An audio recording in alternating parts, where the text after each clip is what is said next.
Most people get this wrong when they try to start a company in Russia. They assume it is just paperwork and a quick registration process. But the reality is very different. If you miss even one legal step, you can face tax issues, banking restrictions, or delays that slow your business launch for months. Here's the truth, no one tells you. Russia has a structured but highly formal business registration system. It is not impossible, and it is not overly complicated, but it is strict about documentation and process order. In this video, you will learn exactly how to start a company in Russia step by step in 2026, even if you are a foreign entrepreneur with zero experience in Russian law. We will cover company types, registration, tax system, banking, and the real-world process businesses actually follow. And stay with me, because in a minute I'll show you the most commonly used company structure in Russia that foreigners use to legally operate without unnecessary complexity. Let's begin from the foundation. The first thing you need to understand is that in Russia, starting a company is not a single action. It is a legal chain. Each step depends on the previous one. If you skip a step, the system does not move forward. Now the first major decision is choosing your company structure. In Russia, the most common and practical structure for small and medium businesses is called an LLC, which is known locally as a COOO, or Obechtestvo z Ogranichennoy Odvetstvenostью. This is a limited liability company. For example, imagine Alex from India wants to start an IT outsourcing company in Moscow. He chooses an LLC because it limits his personal liability and allows him to operate legally as a foreign founder. But here's the problem many beginners face. They try to explore too many structures and delay the process. In reality, for most small foreign-owned businesses, an LLC is the standard choice. Now let's move to the first official step. The first step is selecting your company name and defining your legal address. In Russia, both are required during registration. Your company name must follow Russian naming rules, and your legal address must be officially registered. Let's break this down. Your company name must be unique and not misleading. It usually includes the legal form like LLC and your business name. For example, Tech Solutions LLC. Now here's where it gets interesting. Your legal address is not just where you work. It is a formal registered location used for government communication and tax purposes. Many companies use office rental services that provide legal addresses. If you use a wrong or invalid address, your registration can be rejected. Once you have your name and address, the next step is preparing your charter document. This is called the Usta. The charter is your company's internal rulebook. It defines ownership structure, business activities, management rules, and profit distribution. Let's make this simple. Imagine John wants to open a logistics company in Russia. His charter will explain who owns the company, how decisions are made, and what the company is allowed to do. Without this document, your company cannot legally exist. Now here's where most people fail. They use generic templates without adapting them to Russian legal requirements. This leads to rejection or corrections during registration. So it is important to ensure your charter follows Russian corporate law standards. After preparing the charter, the next step is submitting your registration to the Federal Tax Service, known as the FNS. This is the official authority that registers companies in Russia. You submit your documents including your charter, application form, passport details, and legal address confirmation. Now here's where it gets interesting. In Russia, the tax authority is also the company registration authority. This means one institution handles both incorporation and tax assignment.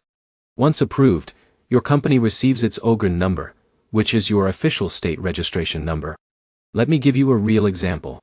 Alex submits his LLC registration documents correctly.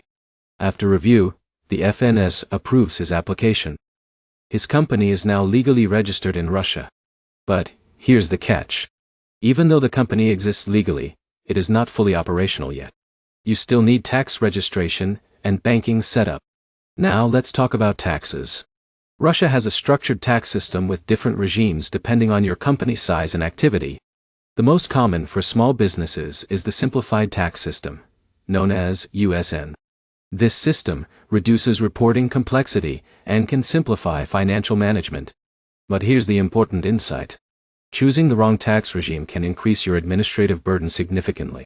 So it is important to select carefully during registration. Now here's where it gets interesting. Many foreign entrepreneurs prefer simplified taxation because it reduces accounting complexity in the early stages. After tax setup, the next step is opening a corporate bank account. And this is where things can become more detailed for foreigners. Russian banks require your registration documents, tax identification number, charter, and proof of legal address. Some banks may also require additional verification depending on ownership structure. For example, John applies for a business account after incorporation. The bank reviews his documents and may conduct compliance checks before approval. Now here's the problem many founders do not expect. Banking approval can take time, especially if documentation is incomplete or unclear. So the smart strategy is to prepare all documents before applying to banks. Now let's talk about hiring employees. If you plan to hire staff in Russia, you must comply with labor regulations. This includes employment contracts, payroll reporting, and social contributions. For example, if Sarah hires a developer in Moscow, she must formally register employment and comply with labor laws. Informal employment is not legally acceptable. Now here's where it gets interesting. Russia has a structured employment system with strong compliance rules. This ensures stability but requires careful payroll management. So hiring should always be planned with legal structure in mind. Now let's talk about timelines and costs. Company registration in Russia can take a few days to a couple of weeks depending on document accuracy and processing speed. It is relatively efficient if everything is prepared correctly. Costs depend on legal support, office address services, translations, and banking requirements. But overall, the setup process is considered moderate compared to many global jurisdictions. However, the real cost is not money. It is delays caused by errors in documentation. Now, let's go over common mistakes. The first mistake is choosing the wrong legal address. The second mistake is incomplete charter documentation. The third mistake is not selecting the correct tax regime. And the fourth mistake is delaying bank account setup. Each of these can slow down your entire business launch. Now, let's walk through a real-world example. Imagine Alex from Europe wants to open a software development company in Russia. First, he chooses an LLC structure. Then he selects a legal address. Next, he prepares his charter document. After that, he submits everything to the Federal Tax Service. Once approved, he receives his registration number. Then he registers for taxes under the appropriate regime. After that, he applies for a corporate bank account. Finally, he prepares employment compliance if hiring staff. Within a structured process, his company becomes fully operational.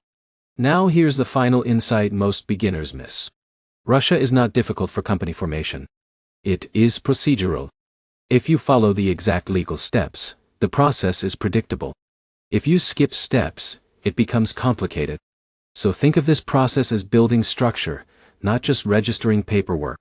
Let's summarize everything clearly. First, choose an LLC structure for most foreign-owned businesses. Then select your company name and legal address. Next, draft your charter document. After that, submit your application to the Federal Tax Service. Then obtain your registration number and tax setup. After that, open a business bank account. Finally, comply with employment and tax obligations as your business grows. If you follow this exact order, starting a company in Russia becomes structured and manageable. And here's the big takeaway. Russia rewards businesses that follow legal precision. Once you understand the system, company formation becomes a clear and repeatable process.